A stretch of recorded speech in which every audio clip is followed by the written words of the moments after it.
ఈరోజు చాలామంది బాప్తిస్మం పొందడానికి వారి కులాలు అడ్డొస్తూ ఉన్నాయి. కొంతమందికి ఏమో వారి పిల్లల యొక్క వివాహాలు అడ్డొస్తూ ఉన్నాయి. కొంతమందికి ఏమో వాళ్ళ ఆచార వ్యవహారాలకు అడ్డొస్తూ ఉన్నాయి. నా ప్రియ దేవుని బిడ్డ, ఒకవేళ యేసుక్రీస్తు కనుక ఈ సమయంలో వస్తే నీ గతి చాలా ఘోరంగా ఉంటుంది.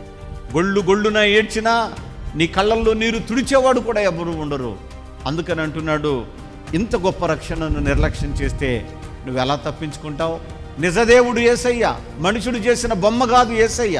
బొమ్మలు చేసి చాలామంది దేవుడు అని అమ్ముతారు. ప్రియ దేవుని బిడ్డ, నీ ఆత్మను నువ్వు కాపాడుకోలేని వ్యక్తిగా ఉన్నావా అమ్మా? ఉన్నావా అయ్యా?